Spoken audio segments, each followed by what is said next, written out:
네, 안녕하세요. 마음의 신비 다섯 번째 뜻 세움에 대해서 어, 낭독하겠습니다. 뜻을 세우라는 의미는 숨 닦음에 임하는 마음의 준비를 단단히 해야 한다는 뜻입니다.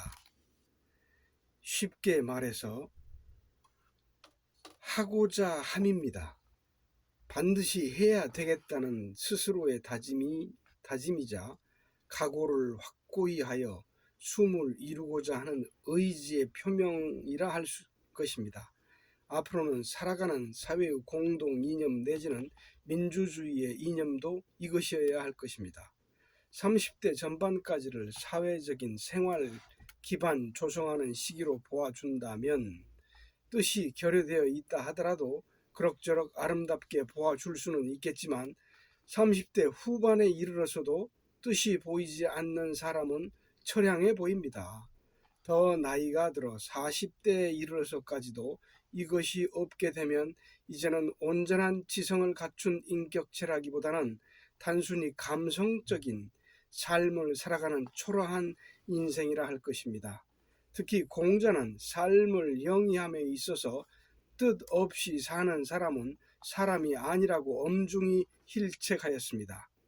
도는 어떻게 해야 얻어진다고 했는가요? 도가 얻어지는 것을 60의 이순이라고 하였습니다. 함석헌 옹도 뜻으로 본 한국 역사를 통해서 뜻에 대한 중요성을 피력한 바 있습니다. 뜻없이 사는 사람은 살아도 사는 것 같지가 않다 하는 이 말의 의미나 필요성에 대해서 일말의 고뇌도 없는 사람이야 말할 가치도 없겠지만 과연 자기 자신이 지금까지 살아온 인생길에서 적으나마 뜻을 세워본 적이 있었는지 돌이켜볼 일입니다. 그리고 뜻이 있었다면 그 뜻을 관철하기 위하여서 분골쇄신하는 노력이 따랐었는지에 대해서도 진지한 성찰이 있어야 할 것입니다. 차제 인생 전반을 돌이켜보며 심도 깊은 자성의 계기를 가져야 할 것입니다. 뜻을 세운 사람끼리 만나는 것을 벗이라 합니다. 뜻을 세우지 않은 사람을 친구라 하는 것이 아닙니다. 친구가 될 수 있는 첫째 조건은 뜻을 세움이 있어야 하는 것입니다. 깊이 들어가 볼 때 간담상존이 막역한 사이니 하는 친구 간의 우정조차도 진실한 것이라 볼 수가 없는 것입니다. 벗이라 함은 뜻을 세우고 뜻을 따라가는 길에 함께 동참할 수 있는 친구를 말합니다.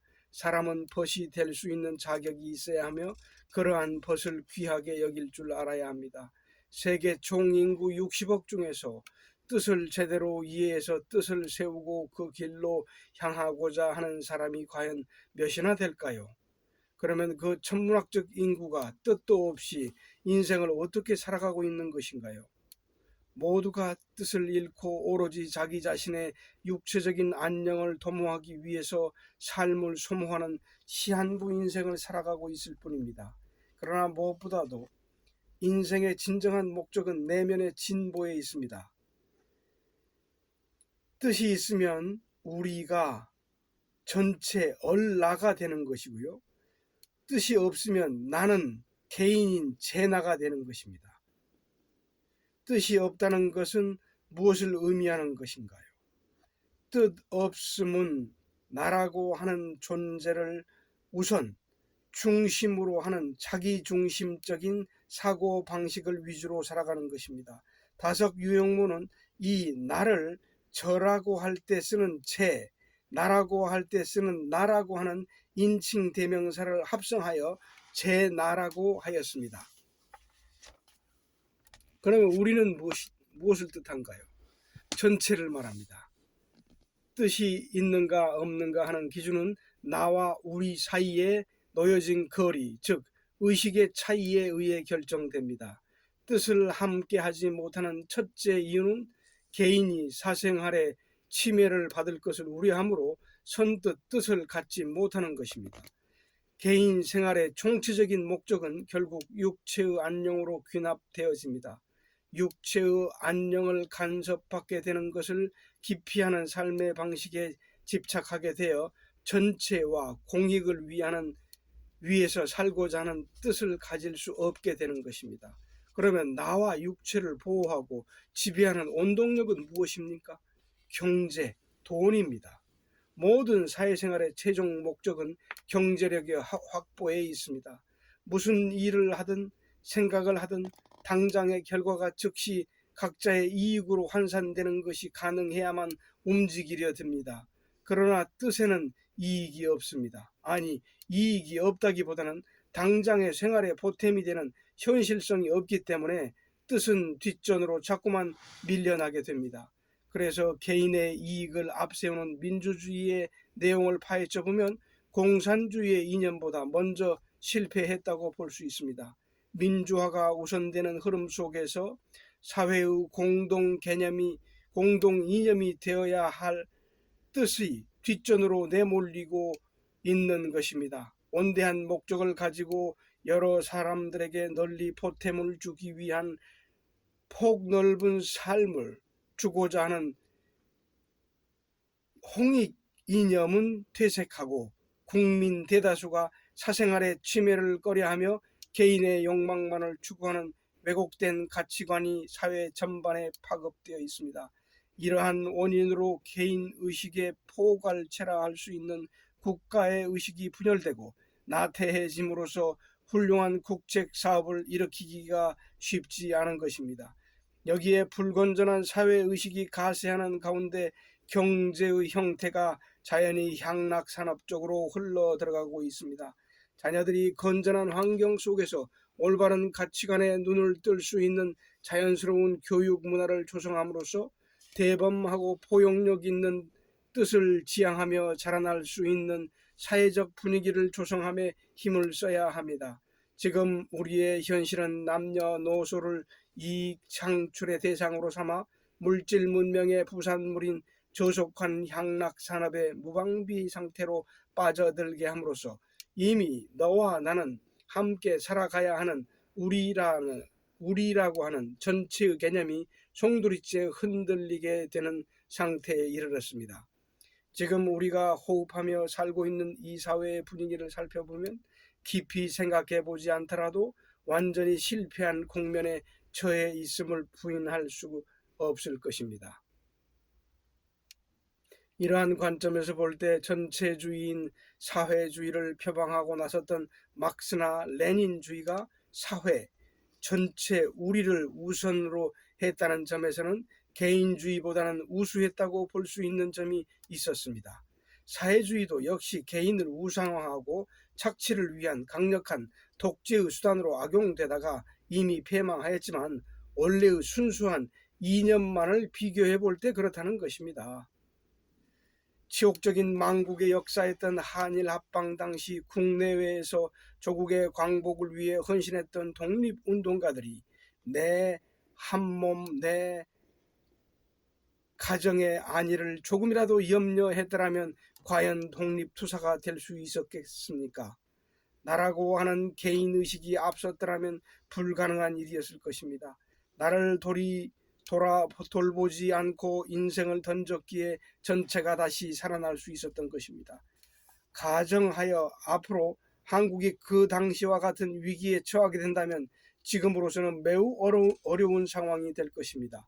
이미 극단적인 개인주의 의식과 행동이 몸에 배일 대로 배어서 국가와 민족을 살리기 위해 개인의 생활을 버리고 전체를 위해서 몸을 던져 투쟁할 사람이 과연 몇이나 되겠습니까? 국가가 번창하기 위해서는 평상시에 국가 이념이 훌륭하게 살아 숨쉬고 있어야 합니다. 국민의 의식 수준과 기상이 높아야 합니다. 그리고 보편적인 대응, 준비 능력이 건실하게 갖추어진 일사불란한 구심력을 바탕으로 하여 돌발 사태에 의연하게 대처할 수 있는 위기관리 능력을 가지고 있어야 합니다. 그러나 철저한 개인주의 사상이라 할지라도 다음과 같은 양상은 예견할 수가 있습니다. 예를 들어서 북에서 또다시 기습 남침을 감행하여 전쟁을 도발해 온다면 이북은 모든 준비를 완벽하게 갖추고 쳐내려올 것이므로 초전의 임에서는 남한이 무차별로 당하게 될 수도 있을 것입니다. 그러나 포탄이 투하되어 눈앞에서 내 집이 풍비박산이 되고 내 가족, 내 자식이 다치게 되면 그제서야 결단의 각오로 눈에 불을 켜고 뛰어들게 될 것입니다. 개인주의 사상은 내 소유가 아닌 남의 것이라 하여 남과 공유하고 있는 시설이 피해를 보는 것에 대해서는 크게 염려하지 않으나 당장에 내가 살고 있는 집이 파괴되면 그 즉시 감정이 격앙되어 생사를 돌보지 않고 전선에 뛰어들게 됩니다. 이처럼 개인주의는 반드시 직접적인 피해를 입는 위기에 부딪혀야만 적극성을 띱니다. 평상시 나라의 위기가 없을지라도 국민 전체가 강한 구심력을 기조로 한 잠재적인 저력을 유지하기 위해서는 온 국민을 하나로 융합시켜 줄 수 있는 큰 뜻을 세워야 합니다. 뜻을 향해 한 방향으로 통합해 나갈 수 있도록 하는 범국가적인 공동 이념의 구심점이 명확하게 제시되어야 합니다. 이 뜻을 누가 만들어 주어야 합니까? 국정을 주도해 나가는 정치인들의 위상은 이러한 점에서 판가름 납니다. 정치 지도자가 해야 할 가장 중요한 일 중에 하나인 것입니다. 그런데 그것을 못해주고 있지 않습니까? 과거 제3공화국에서 새마을 운동을 창시하여 확산시켰듯이 대한민국 국민의 새 마음 갖기 운동 같은 이념의 토대로 만들어주지 않으면 이 나라의 장래를 기약하기가 어려운 상태에 처해지게 될 것입니다. 온갖 부끄러운 일들이 나라 안팎에서 일어나고 있습니다. 이제는 외국에 나가서도 떳떳이 국적을 밝히기가 민망할 지경입니다.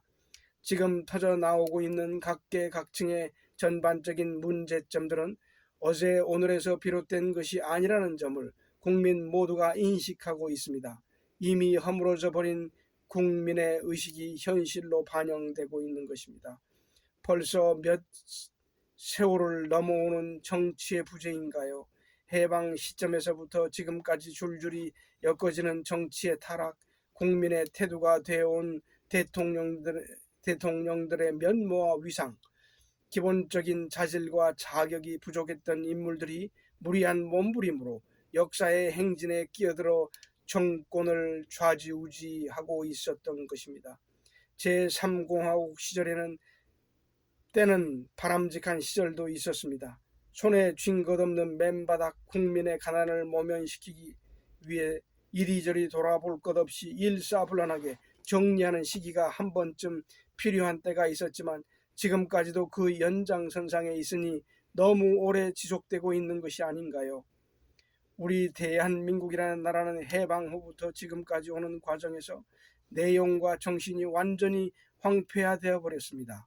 여기 이 시점에서 이러한 국민의식, 국민정서, 국민감정을 가지고는 결코 GNP 1만 불 선으로 올라서기가 쉽지 않을 것입니다. 빠른 경제 발전은 오히려 망국의 지름길이 될 수 있습니다. 모든 분야가 경제 발전과 걸맞아야 합니다. 특히 정신문화의 발전이 선행되어야 합니다. 남미의 아르헨티나 경제가 패망한 것도 이와 같은 맥락이었습니다. 지금 이 상태로 걷잡을 수 없이 흘러간다면 조상들 뵐 면목도 없거니와 후손들에게 엄청난 시련을 유산으로 남겨주게 될 것입니다. 참으로 심각한 현실입니다. 뜻이 있는 사람이라면 지금부터라도 대한민국을 일으켜 세울 만한 대안을 만들어 놓고 대국민 계몽운동을 전개해야 되는 국면입니다. 지금 우리는 무엇을 하고 있으며 어디로 흘러가고 있는 것입니까? 국민에게 뜻을 심어주지 않는 데 대한 당연한 귀결입니다. 국민학교, 초등학교 시절부터 소위 교직자의 위치에 있는 사람이 어린 학생에게 너희 아버지 땅 사둔 건 많이 올랐다더냐 라고 물어보는 수준의 교육자 정신으로 아이들에게 어떻게 뜻을 가르칠 생각을 할 수가 있을 것입니까? 그리고 남을 비판하기에 앞서서 나 자신을 비추어 볼 때 뜻이 있는가를 생각해 보아야 합니다. 우리는 숨을 하고자 하여 숨마당에 왔으니 숨을 해야 되겠다라는 생각이 있으면 우선 뜻을 세우라고 하는 것입니다. 숨 공부를 단 1시간 하더라도 뜻을 세우고 하는 사람과 뜻없이 하는 사람과는 대단한 차이가 있습니다. 구체적으로 뜻을 세워서 뜻세움이 일어나야만 어떠한 고난이 닥쳐오더라도 극복해 나갈 수 있습니다. 뜻없이 숨에 임하는 사람이 어려움에 처하게 되면 굳이 이것을 하지 않더라도 생활에 크게 장애가 되지는 않는데 라는 생각으로 쉽게 포기할 개연성이 많습니다. 사람이라면 누구나 자신을 비상시키고 아름답게 사는 기술을 배워야 됩니다.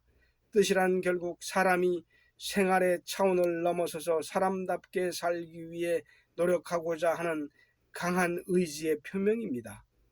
자신이 행하는 모든 행동의 목표가 물질에 귀착되는 것이 아니고 끼니를 굶어도 좋고 오늘 당장 죽어도 좋다라고 할 정도로 뜻을 향한 정신의 흔들림이 없으면 그것이 바로 참 뜻입니다. 또한 맹목적으로 뜻없이 사는 부모의 슬하에서 사는 것은 고통이라 할 것입니다. 뜻이 없는 부모님들 참으로 보기 딱하고 뜻없이 선생님들에게서 교육을 받는다는 것 또한 딱한 일입니다. 사람의 아름다움은 개인의 욕망과 그 밖의 모든 상태를 초연히 초월하는 데 있습니다. 예를 들어서 새 나라를 건설하기 위해 한 사람, 두 사람이 뜻을 모으고 관철하려 하다 보면 시간적, 경제적으로 사적인 제약과 침해를 받게 됩니다. 그래서 선뜻 나서지 못하게 뜻이 밀려나게 되어 결국 뜻없는 나약한 국가가 되고 맙니다. 뜻이 없는 국민, 뜻이 없는 국가는 언젠가는 자멸의 늪에 빠져들게 된다는 것이 뜻으로 본 한국 역사에서 함석헌 할아버지가 역설한 바 있습니다. 국가도 개인도 뜻이 없으면 결국에는 패망의 길로 접어들게 됩니다. 단 하루를 살더라도 뜻을 갖고 살다가 죽을 수 있는 의지, 이것을 가리켜 입지한다고 하는 것입니다. 무슨 일을 성사시키기 위해서 둘 이상이 합세하게 되면 우리가 되고 전체가 됩니다. 사람이 최초의 숙명적으로 만나게 되는 우리라고 하는 것은 무엇일까요? 누구나 살아가면서 나만을 위주로 하는 개인주의, 육체주의로 살고 싶어 합니다. 그러나 피할 수 없는 만남이 있습니다. 최초의 우리로서 만나게 되는 부부라는 공동체입니다. 어머니와 아버지는 하나가 아니라 둘입니다. 남남으로 만나서 살기 시작하는 최소 단위의 공동체이고 최소 인원으로서 전체라고 할 수 있는 부부 관계가 이루어지면 피할 수 없는 우리가 됩니다. 때문에 부부 관계는 의미가 매우 중요한 것입니다. 오늘날의 부부 관계를 돌이켜볼 때 겉으로 보아서는 평온하게 잘 사는 것 같지만 그 내면을 들여다보면 불신과 배척으로 심적 갈등이 팽배해져 있음을 알 수 있습니다. 많은 가정들이 매우 불편한 부부 관계를 가지고 있는 경향이 두드러지게 나타나고 현실은 매우 충격적입니다. 이러한 경향은 최소의 인원으로 최초로 만나게 되는 우리라고 하는 공동체조차도 인정하려고 하지 않는다는 단적인 증거라 할 것입니다. 사람이 단 둘만 모이게 되어도 뜻이 형성된다는 사실을 잊고 있는 것입니다. 부부 관계를 통해서 서로의 빈자리를 채워주려 하기보다는 서로의 욕심만 먼저 끼워 넣고자 하는 이기심의 온상이 되어서는 안 될 것입니다. 부부 관계는 서로의 주의 주장을 관철시키기 위한 대상이 아닙니다. 성숙한 인격체, 대등한 인격체가 뜻을 이루기 위해 함께하는 아름다운 삶의 터전이 되어야 합니다. 그러기 위해서는 부부로서의 뜻을 세우고 공익을 추구하기에 앞서서 남편도 아내도 자신의 그릇된 편견부터 정리해야 됩니다. 어떠한 목표를 설정해 놓고 가정의 행복과 사랑을 위해서 뜻을 세우기 위해서는 나라고 하는 아내라고 하는 편견부터 먼저 버릴 수 있어야 부부라고 하는 전체로서 함께 갈 수 있게 됩니다. 실상을 들여다보면 자신의 욕망을 관철시키기 위한 목적으로 결혼을 합니다. 배우자라는 인적인 대상을 통하여 자신의 희망을 완성시키기 위해 부부의 관계를 이용하려고만 하는 경향이 많은 것입니다. 민주주의의 모체는 개인주의임에도 불구하고 이처럼 부부 관계조차도 인정하려 하지 않습니다. 전체를 중요시하는 홍익인간의 이념을 근간으로 하여 공익성을 추구하는 방향으로 흘러가지 않고 국가라고 하는 커다란 조직을 개인이 이용만 하려 든다면 필경에는 국가가 파산할 수밖에 없을 것입니다. 개인주의는 결국 독신주의 경향으로 흘러가기 마련입니다. 독신자가 늘어가면 국민적인 화합이 어려워질 수밖에 없습니다. 이렇게 되면 사회의 기초조직이 허약해지므로 전체의 장래가 불안해지게 됩니다. 독신을 고집하는 이유가 어디에 있습니까? 주로 지식인들, 교수, 박사, 전문 분야의 인텔리 등이 나름대로 사회 적응 능력이 있다고 하는 사람들은 대체적으로 어느 한쪽으로 치우치게 되는 경향이 많습니다. 보편적인 대중의식 위에서 전문성이라는 우월주의를 돌출시키고자 하는 심리적 저희가 독신주의를 부추기고 있는 것입니다. 하여튼 독신주의라는 것은 어떤 의미에서든지 간에 강한 에고이스트임에 분명합니다. 이 독신주의자들이 예전에는 불가의 스님으로 많이 출가했었습니다. 그러나 지금은 어디 특별하게 갈 곳이 마땅치 않아 사회에 그냥 남아있는 상태입니다. 현대인들, 특히 한국인들은 왜 그러는지 사람이 사람과 만나서 살아가는 관계를 그리 중요하게 여기지 않은 경향이 있습니다. 관계는 무시해도 괜찮다, 내가 더 중요하다라는 편견이 인간관계의 유연한 흐름의 걸림돌이 되고 있습니다. 예수가 사랑이 제일이다 라고 하는 말의 참뜻은 이 우리라고 하는 전체의 개념을 말한 것입니다. 사람이 오래 살다 보면 이 일은 옳고 저 일은 그르다는 나름대로의 견해를 갖게 됩니다. 부부관계에 비유한다면 이것은 안 되는 것이니까 하지 말라라고 하는 자기 주장을 배우자가 수용해 주지 않으면 불화와 미움이 싹트게 됩니다. 전체라고 하는 것이 보호되기 위해서는 자신 위주의 주장을 삼가하고 전체의 이익을 우선으로 할 줄 알아야 됩니다. 자신이 용납할 수 있는 데까지 모두 인정해 준다 해도 마지막에 사소한 단 한 가지라도 용납할 수 없는 일이 남아 있다면 그로 인하여 전체가 형성되지 못하게 됩니다. 모든 것을 거의 다 양보했다고 할지라도 최후의 보루로 양보할 수 없는 단 한 가지의 문제라도 남아 있다면 앞서 용납한 그 모든 양보의 노력이 물거품이 되어버리고 부부의 평화 내지는 전체의 평화가 깨어지게 됩니다. 지금 모든 부부들이 불편한 관계가 되어 다투게 되는 것은 이런 것들이 원인이 되고 있는 것입니다.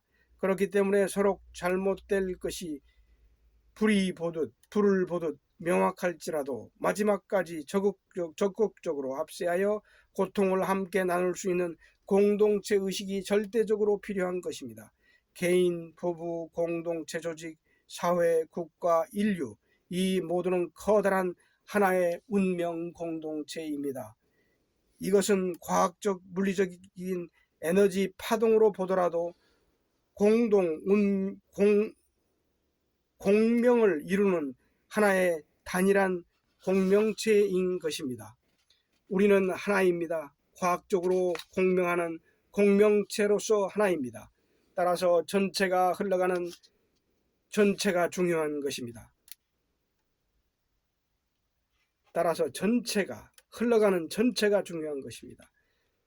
자신의 판단으로 볼 때는 아닌 듯 싶다 해도 전체의 흐름에 기꺼이 동참해 줄 수 있어야 합니다.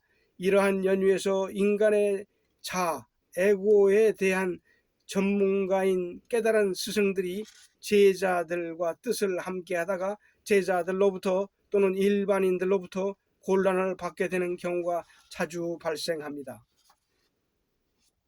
스승은 자신의 자식을 키우든지 제자를 가르치든지 자신의 안목으로 볼 때 보이지 않는 전체의 흐름이 분명 잘못 가고 있음을 미루어 알 수 있다 해도 위험하든 말든 개의치 않고 함께 따라가 목숨을 버림에 있어서 추호의 망설임도 없이 전체와 함께 해줍니다. 그러나 일반인들은 이러한 결의가 없습니다. 가까운 친지나 친구 또는 동지들과 같은 배를 타고 가다가 잘못될 것 같아 보이면 등을 돌리게 됩니다.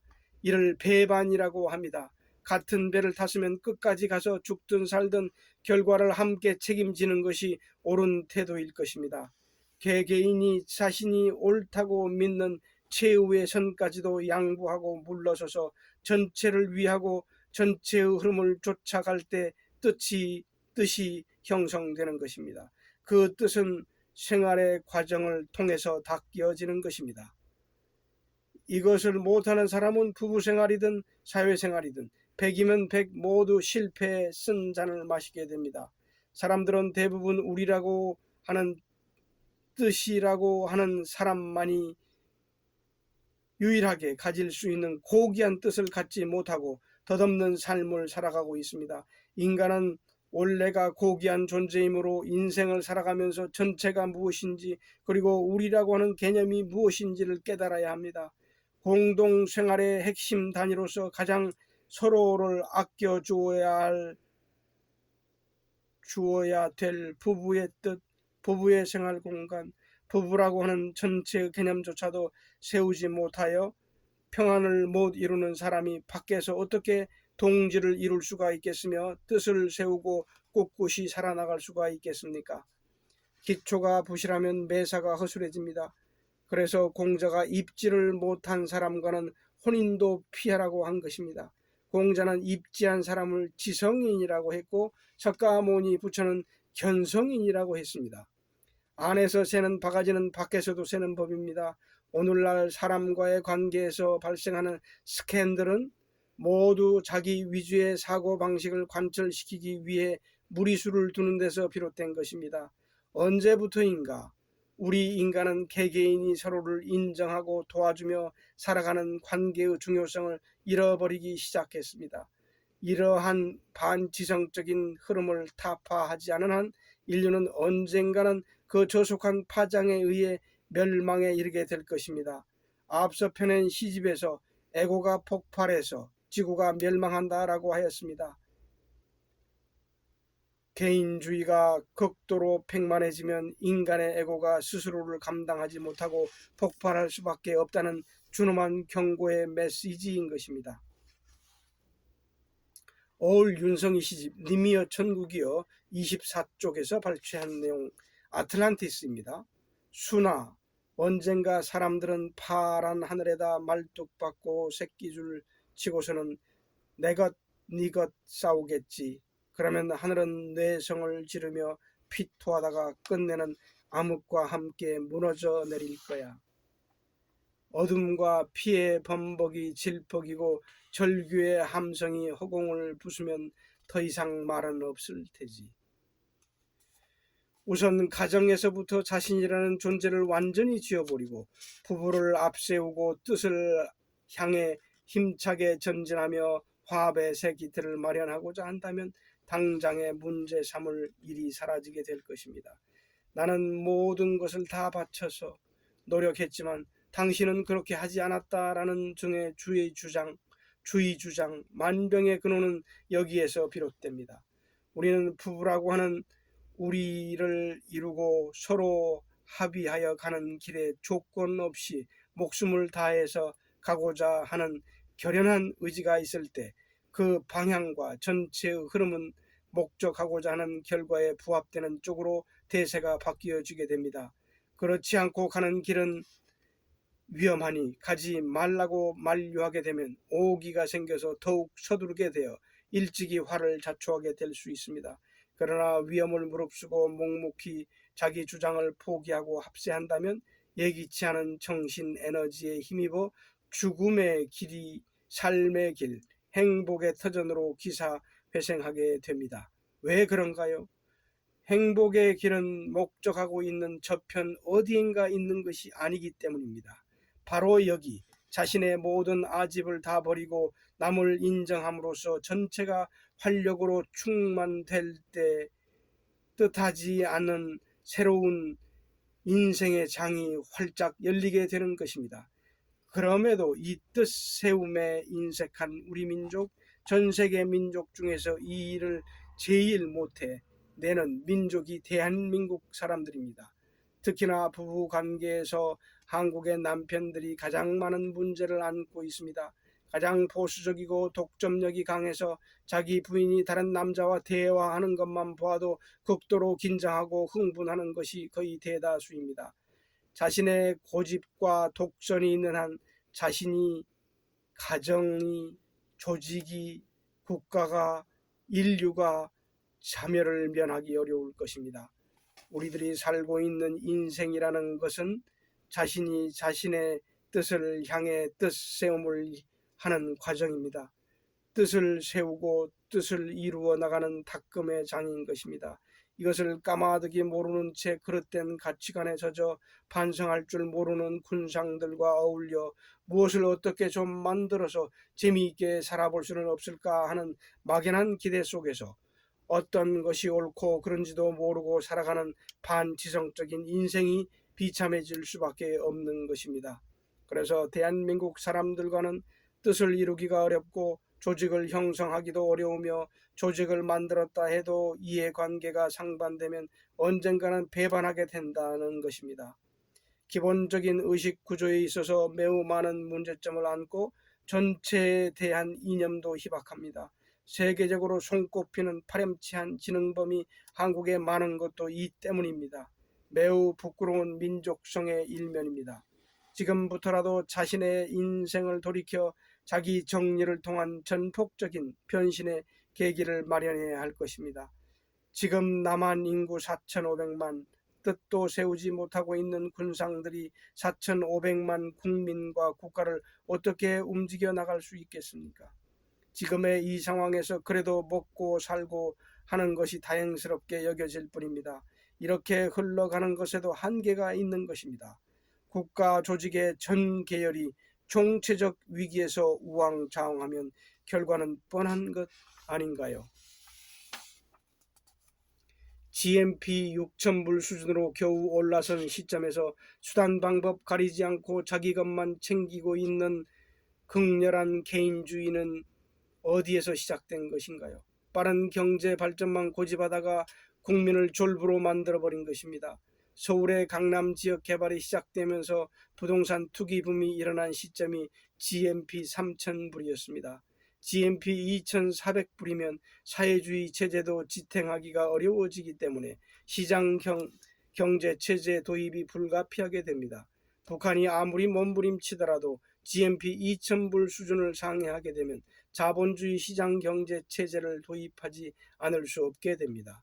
GMP 4,000불 수준에 육박하게 되면 배고파서 열심히 일하고 국가에 충성하다가 점차 개인주의가 팽배해져 개인 본위로 돌아서기 때문에 전체적인 국가 발전에 제동이 걸리기 시작합니다. 그나마 3공화국 시절에 어렵게 만들어 놓은 것을 가지고 지금까지 계속 몇십 년을 울겨 먹고 있는 것입니다.